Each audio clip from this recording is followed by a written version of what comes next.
Alright guys, the Stanley Cup Finals are here and I wanted to make a few videos for the NHL's Ultimate Series, and for this one, I wanted to talk about the Florida Panthers as they chase after their first Stanley Cup in their history.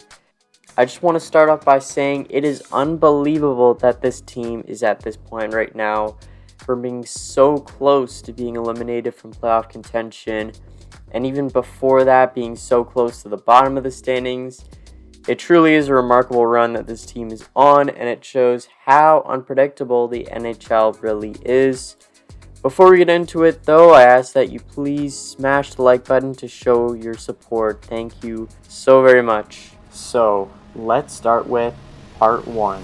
The Cats of South Florida. Taking it way back to the team's founding in 1993, the Florida Panthers were named after the endangered Florida Panther species and began playing at the Miami Arena in downtown Miami, a multi-purpose arena that served the Panthers for 5 years until they moved into the FLA Live Arena in Sunrise, Florida.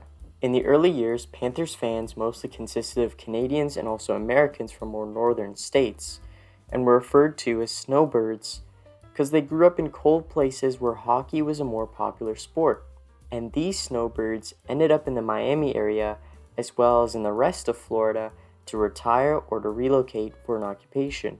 This was obviously a problem because although their attendance figures were quite high in the early years, they needed a truly passionate Florida-born fan base to be the backbone of this new expansion team. Luckily, they immediately formed an in-state rivalry with the Tampa Bay Lightning, which helped draw more new fans to the game, and the Panthers were the more successful of the two teams earlier in their history, making the Stanley Cup Finals with players like Scott Mellanby and Rob Niedermayer, leading the scoring with a budding Ed Jovanovski on defense.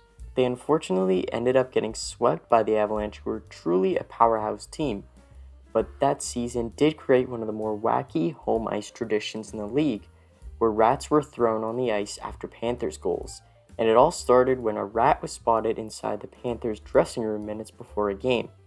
It turns out that Scott Mellanby, the player that was brave enough to deal with the rat, ultimately scored 2 goals in the game, and it was dubbed a rat trick. So that's what started the famous tradition, and I heard they throw the rats only after wins nowadays, so it's still alive and kicking today. But still, this Stanley Cup run created a new surge of Panthers fans who fell in love with the game. After that devastating loss, the Panthers would not be influential in the league for many years in the 2000s. They had star players like Pavel Bure, Jay Bouwmeester, Nathan Horton, Stephen Weiss, and Ola Jokinen, but also had an 11-season-long playoff drought. Not so great. This, alongside the fact that the FLA Live Arena in Sunrise, Florida, basically borders the Everglades and is quite far from downtown centers. You can understand why attendance figures kind of fell off in these years, and there were plenty of relocation rumors happening during this time.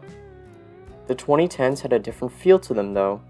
The Panthers started to get more competitive with a young, developing core of players like Stephen Weiss, Nathan Horton, David Booth, Michael Frolik, and Gregory Campbell, alongside veteran captain Brian McCabe and goalie Thomas Vokoun.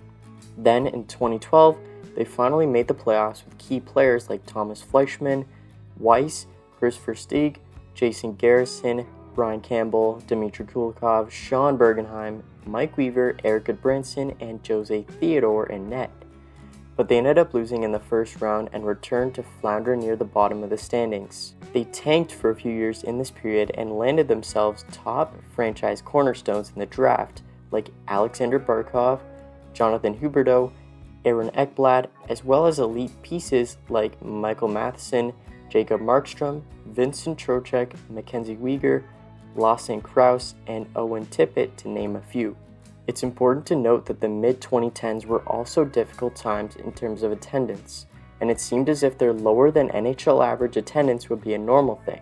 It's also well known that they would schedule Original Six and Canadian team games in Sunrise during the winter period to attract travelers from up north, which isn't great news for the real home fans that were trying to enjoy a positive atmosphere in their home building.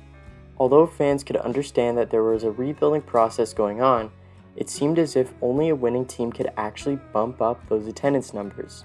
Throughout all of this, the NHL and the Panthers owners remained committed to the team in South Florida, so the fans could rest assured that no relocation was being planned behind the scenes. The new group they assembled alongside the rise of their key young prospects helped usher in a new era of the Panthers with an updated military-style crest logo and jerseys to match. It was a step from the front office to show their commitment to building a successful team with a winning identity, although part of me misses the old Panther and those old unis, because that old identity was just so fun and creative. In 2015-16, they won their division and made the playoffs, only to lose in the first round.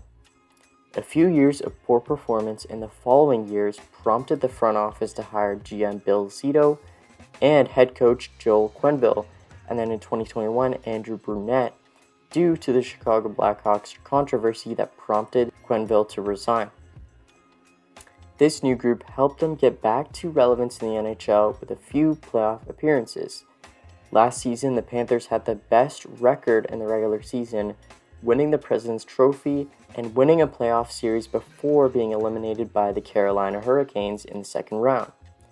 Players like Carter Verhaeghe, Alex Barkov, Aaron Ekblad, Huberdeau, Uyghur, Anthony Duclair, Sam Reinhart, Mason Marchment, Anton Lundell, and Sam Bennett led the team to an explosive offensive season, which produced 15 players with over 20 points and 6 players with over 50 points.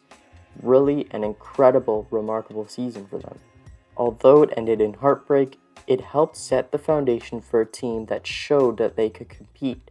And with a few tweaks in the offseason, including the Matthew Tkachuk trade and hiring Paul Maurice as head coach, they've made it back to the biggest stage in the Stanley Cup Finals, mainly because they play a more hard and physical game, mostly prioritizing dump-ins and forechecking rather than creating chances off the rush. The most positive thing about all of this success is that the fans really did show up when the team got good.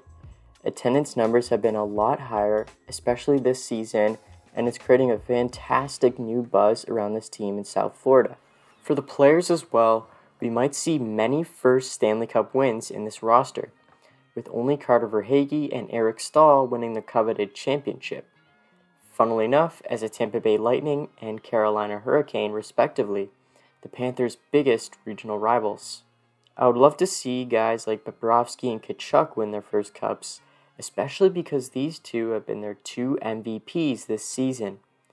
Tkachuk was on fire, scoring a ton in the regular season, and Bobrovsky jumped to another gear in these playoffs, playing like a true franchise goalie.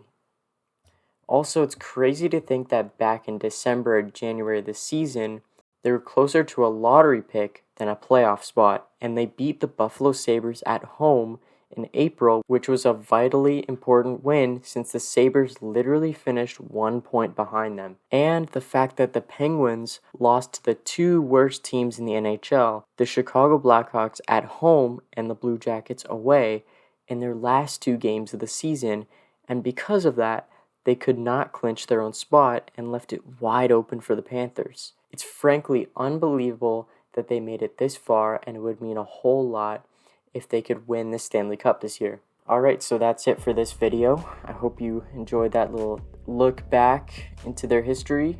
I know I enjoyed doing all this research, and it was interesting to see how the rat tradition actually came about, because I didn't really know before making this video, so that was very fun. Definitely leave a comment down below if you're a Panthers fan or if you live anywhere in Florida. Talk to me about what your experience is with the team.